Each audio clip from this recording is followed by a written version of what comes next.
avec gueule. The Undersiders, ou comment certains barons de la drogue ont influencé la nouvelle pop culture. Les années 80, le hip-hop commence à voir le jour. La cocaïne, elle, est déjà partout. Bientôt, le crack va faire une entrée fracassante dans la vie des ghettos. Cette consommation sans précédent va permettre à quelques dealers de devenir les nouveaux rois de la rue et de représenter d'autres modèles pour leur communauté. The Undersiders va vous raconter le destin de 8 d'entre eux. Des histoires vraies, crues, des histoires de millionnaires de la drogue qui ont eu un jour un impact direct sur l'évolution du hip-hop.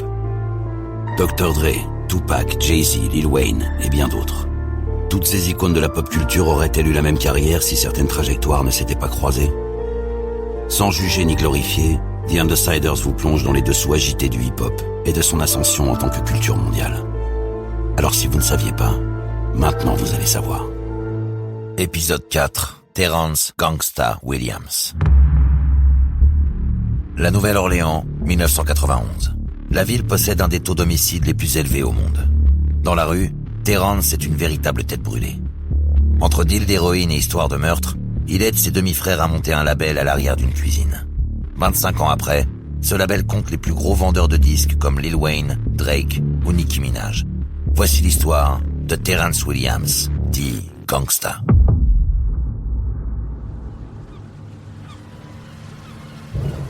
Terrence Williams naît le 4 novembre 1976 à la Nouvelle-Orléans, en plein cœur d'une Louisiane où l'esclavage était encore légal une quinzaine d'années auparavant. En 1980, avec le déclin de l'industrie pétrolière, le port de la Nouvelle-Orléans, véritable poumon économique de la ville, a vu son activité baisser. Cette crise va frapper de plein fouet la main-d'œuvre peu qualifiée. Avec le chômage, le tissu social va se déchirer et des séquelles morales et économiques bouleverseront l'équilibre de toute la ville. Derrière le vernis folklorique du carnaval et des 120 clubs de jazz, la Nouvelle-Orléans cache une vie très dure. Son économie, tournée vers le tourisme, profite essentiellement aux riches propriétaires blancs. Pas d'activité, pas de travail. La paupérisation de la communauté noire va inévitablement déclencher de nouveaux phénomènes de crime, de drogue et de violence en tout genre. La Nouvelle-Orléans fait aujourd'hui partie des villes les plus pauvres des États-Unis, avec 27% de sa population qui vit sous le seuil de pauvreté. Un taux qui monte jusqu'à 35% au sein de la communauté afro-américaine, majoritairement présente dans la ville. On peut remarquer que la Nouvelle-Orléans dénote par rapport aux autres grandes villes américaines. Ici, pas vraiment de gang culture, mais plutôt des petites cliques de voyous réparties entre les différents wards, sorte d'arrondissement de la Nouvelle-Orléans qui en compte 17. Le troisième, situé entre le fleuve Mississippi et Canal Street, regroupe les quartiers les plus défavorisés. C'est au sein d'un de ces quartiers, poétiquement appelé Magnolia, que la mauvaise graine Terrence Williams va commencer à pousser. Sur son blog personnel, encore consultable en ligne, il raconte comment son désir d'imiter les plus grands l'a conduit très précocement au poste de police à l'âge de 8 ans. À 12 ans, il se met en tête d'apprendre à conduire seul, dans des voitures généralement volées. Son grand jeu, passer devant son école à l'heure où ses camarades sortent de cours. Terrence a quand même un rêve. Comme de nombreux jeunes noirs, il voit son salut dans le sport et veut devenir joueur de football américain. Malheureusement, la route est longue. Ses envies d'argent facile vont l'éloigner de sa passion et ce sont les caïds du coin qui le font maintenant rêver. Terrence va s'écarter du droit chemin et s'engouffre dans la sainte trinité. Argent, voiture et filles faciles. Avec 3 autres potes du même quartier, Dooney, Sterling et Mosquito, il monte les Hot Boys, une clique de braqueurs et de dealers d'héroïne. L'héroïne est la drogue la plus populaire à la Nouvelle-Orléans. Enfant de la Louisiane, le pianiste Champion Jack Dupree lui déclarait déjà sa flamme en 1941 sur le titre Junker Blues. Le frère de Terrence, Brian Williams, dit Birdman, évoquera lui-même son addiction à l'héroïne sur le titre I Need a Bag of Dope. Beaucoup moins cher que la cocaïne et avec des effets plus longs qu'un shoot de crack, ce dérivé de morphine reste la drogue de référence à la Nouvelle-Orléans. Le seul avantage, c'est que l'héroïne épargnera la Nouvelle-Orléans de l'épidémie de crack qui frappe les ghettos à cette époque. À cette époque, justement, Terrence Williams et sa clique s'activent dans la rue, à tel point que Terrence gagne le surnom de Gangsta. Sa voix est tracée. De toute façon, Ses rêves de NFL s'envolent définitivement lorsqu'il se prend une balle dans le pied en voulant s'échapper d'un centre de détention juvénile en 1991. 1991, c'est l'année que choisissent ses frères Brian et Ronald pour monter leur petit label de bounce music dans la cuisine de leur maison. Brian griffonne sur un papier un logo qui va marquer son époque. Le symbole dollar surmonté de 3 mots. Cash Money Records. La bounce music est encore aujourd'hui une particularité de la Nouvelle-Orléans. Ce style, mélangeant rythmique électro, chant de Mardi Gras et des lyrics revendiquant fièrement son ward, est né au début des années 80. La bounce music est portée par des artistes comme Ninja Crew, MC T. Tucker ou encore DJ Jimmy. Mais lancer un label, même indépendant, demande de l'argent. Alors qui mieux que Terrence pour financer ses frères? La légende dit qu'il leur aurait donné $100 000. Les frangins seront aussi soutenus dans leur aventure par leur père, Johnny. Il tient un bar local, le Gladys, du nom de la mère des 3 frères, décédée jeune. Les premiers artistes signés sur Cash Money Records sont Kilo G, Pimp Daddy, le groupe UNLV pour Uptown Nigga Livin' Violent et surtout un jeune DJ local du nom de Manny Fresh. Manny Fresh devient rapidement le producteur attitré du label. Les premiers albums sont faits maison, au propre comme au figuré. Enregistré dans la cuisine des frères Williams, Manny Fresh doit à chaque enregistrement y installer son matériel. Une fois pressés, les premiers albums sont vendus dans la rue, directement depuis le coffre de la bagnole des 2 frères ou chez quelques disquaires du coin. Très vite, le bouche à oreille fonctionne. Leur réputation et un sens aigu du street marketing leur permettront de vendre entre 75 000 et 100 000 exemplaires de chaque album. À $10 pièce, Cash Money Records commence à très bien porter son nom. Les membres du label sont alors dans la démonstration de leur opulence nouvelle. Un contraste absolu avec la froide réalité d'une ville de plus en plus promise au chaos. En 1994, la Nouvelle-Orléans va battre des records de violence. 425 homicides. Pour une ville de moins de 500 000 habitants. Elle devient une des 10 villes les plus dangereuses du monde derrière Caracas et Bagdad. Ce triste record lui vaut les surnoms de Click Click ou encore Chopper City. Chopper désignant un AK-47 en argot local. Terrence a une explication à toute cette violence. Elle est mathématique. Une aussi petite ville ne peut compter autant de voyous ambitieux. Certains doivent donc disparaître. D'ailleurs, le quartier d'enfance de Terrence, Magnolia, est celui qui connaîtra le taux d'homicide le plus élevé devant Calliope et Melfomine. Dans ces quartiers, où pleuvent les balles perdues, il n'est pas rare de souscrire à une assurance décès, dès l'âge de 12 ans. Cette année 94, Terrence a bien failli par 2 fois augmenter les statistiques. Une première lors d'une embrouille de rue où il se fait perforer le poumon, et une seconde fois quand lors d'une fusillade, sa vessie est touchée. Il expliquera sur son blog qu'il devait se balader avec un sac de colostomie sur lui pendant presque 2 ans après l'accident. Du côté de Cash Money Records, 94 est une grande année. L'équipe s'étoffe encore et signe 2 mômes du quartier.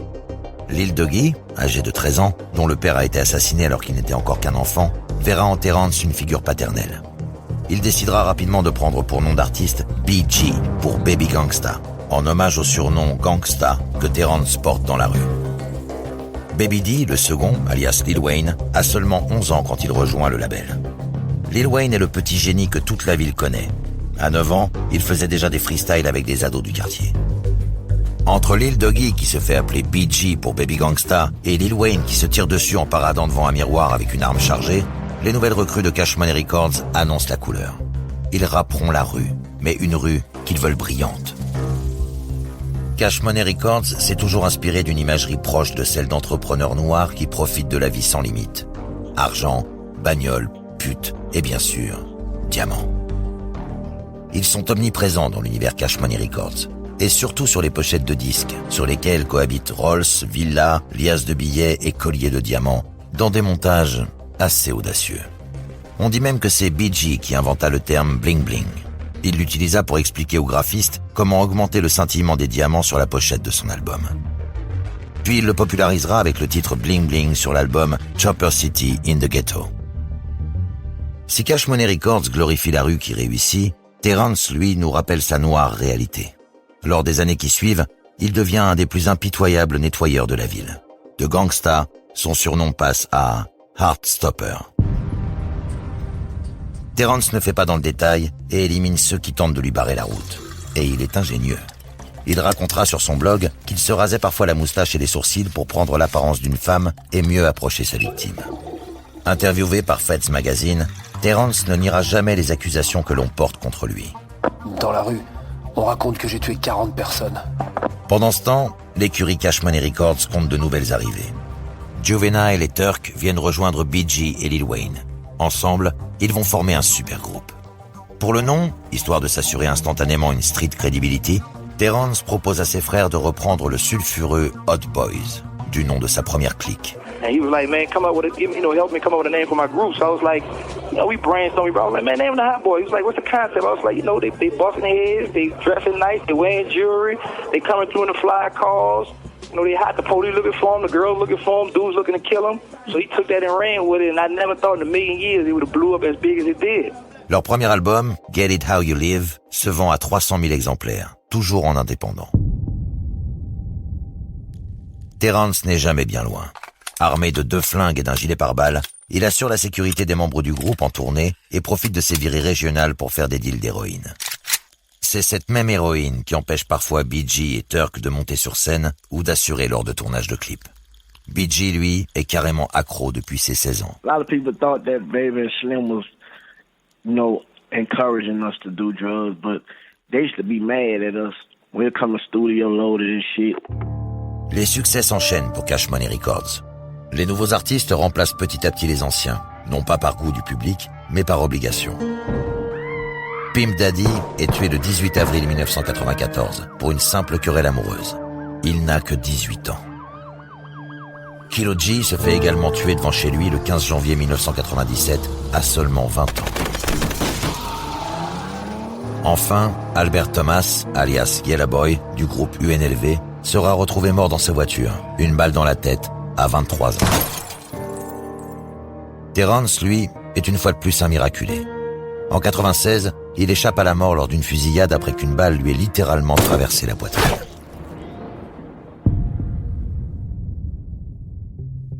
Le label ne s'est jamais aussi bien porté. Chaque album se vend maintenant entre 100 000 et 300 000 exemplaires, et les majors commencent à pointer leur nez. Jocelyn Cooper, première femme noire à diriger une major, veut se démarquer et soutenir les entrepreneurs de la communauté. Elle envoie Dino Delvaille, directeur artistique, faire le tour des disquaires de Louisiane pour comprendre d'où vient le succès du label. Impressionné par ce qu'il découvre, il se décide à appeler le numéro de téléphone présent sur toutes les jaquettes d'albums. Surpris qu'un mec de New York se déplace jusqu'au fin fond de la Louisiane pour les rencontrer, Brian lui envoie quelqu'un. Le soir même, un 4x4 et 3 armoires à glace attendent Dino devant son hôtel. Dans la voiture, on vérifie que Dino est réglo. Un rien tendu, notre directeur artistique envoie quand même un texto à sa copine pour lui expliquer la situation, au cas où. En plein trajet, le véhicule s'arrête dans une station-service. Dino doit changer de véhicule et monte dans un énorme Hummer noir garé en face. Après 30 minutes de trajet, Dino arrive devant une maison. Brian Williams s'assoit alors devant lui. Il pose un flingue sur la table et lui déclare dans les yeux « Alors, tu veux faire du business avec nous ?» Dino répond seulement « En effet, les négociations sont lancées. » Les frères Williams se rapprochent alors d'un manager spécialisé dans la négociation de deals avec les maisons de disques. Wendy Day, une blanche de 30 ans qui de prime abord n'a rien à faire dans le milieu du rap, s'est forgé une solide réputation de casseuse de deals abusifs. Elle tente de négocier un contrat jamais vu pour un petit label comme Cash Money Records. En plus de conditions avantageuses, elle demande d'énormes avances d'argent pour développer les albums. Mel Lewinter d'Universal lui rit d'abord au nez, mais c'est sans compter sur la nouvelle vice-présidente Jocelyn Cooper et son intérêt pour le label. En mars 1998, les frères Williams s'envolent pour New York et signent un deal avec Universal pour un montant total de 30 millions de dollars, dont une avance de 2 millions de dollars par an et 1,5 million de dollars de budget par album. Cerise sur le gâteau, Cash Money Records conserve les droits sur ses masters, ses publishing et empoche 80% des royalties sur les ventes de disques. Du jamais vu. Le premier album après le deal avec Universal est celui du rappeur Juvenile. 400 Degrees se vend à 4 millions d'exemplaires. Terrence contemplera tout ça depuis sa cellule. Inculpé pour association de malfaiteurs et pour avoir commandité un meurtre, le 24 juin 1999, il est condamné lors d'un premier jugement à la prison à vie, plus 240 mois. Une peine qui sera confirmée le 6 mars 2002 lors de son procès en appel.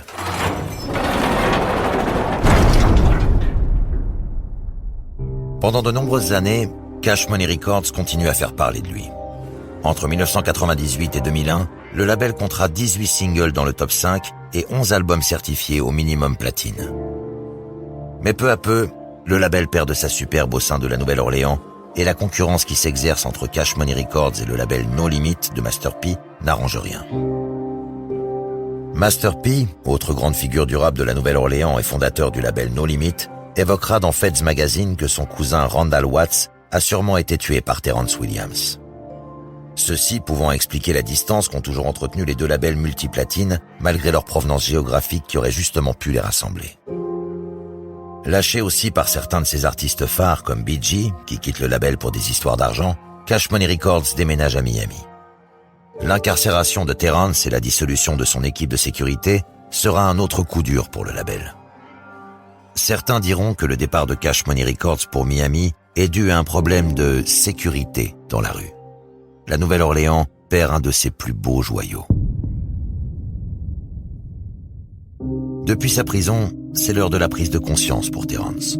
Lui qui partage la cour de promenade avec le fameux Demetrius Big Mitch Flannery décide de changer et de sensibiliser les jeunes sur leur choix de vie. Il expose alors ses erreurs de parcours et ses conseils sur un blog, toujours en ligne aujourd'hui. Il porte aussi plainte contre le Bureau fédéral des prisons pour réclamer de meilleures conditions, dénonçant notamment l'insalubrité et la promiscuité en cellule. Il explique aux jeunes que c'est la course effrénée aux biens matériels qui l'a mené à sa perte. Que c'est ce mode de vie qui lui a fait perdre des amis, comme les 3 avec qui il formait les fameux Hot Boys, tous décédés de mort violente avant leurs 25 ans. Paradoxalement, cette quête de l'argent a toujours été l'ADN de Cash Money Records. Le label connaîtra encore beaucoup de succès, comme la signature de la future star Drake ou de la sulfureuse Nicki Minaj. À ce jour, le label aura vendu plus d'1 milliard de titres, tous supports confondus. Dans une lettre ouverte, Russell Simmons, fondateur du mythique label Def Jam, n'hésitera pas à qualifier Cash Money Records de la plus grande réussite hip-hop de l'histoire. Réussite qui n'aurait jamais existé sans les $100 000 que Terrence a donnés à ses frères. Terrence ne sortira a priori jamais de prison, mais ses frères s'assurent toujours qu'il ne manque de rien. Depuis sa cellule, Terrence observe sa ville après le passage de Katrina et tente d'alerter les jeunes afin qu'ils ne commettent pas les mêmes erreurs que lui. Il ne veut pas qu'un nouvel ouragan économique et social déferle sur la ville après celui qu'elle a vécu quelques années auparavant avec la crise pétrolière. Le combat sera dur. En 2017, la Nouvelle-Orléans comptait plus de 150 meurtres violents. Retrouvez la playlist de cet épisode sur toutes les plateformes de streaming et sur TheUndersiders.com. The Undersiders est une production Engel créée par François Cusset, production son The, musique originale Max Zippel avec la voix de Jérémy Covillo. Retrouvez tous les épisodes sur les plateformes de podcast et sur TheUndersiders.com.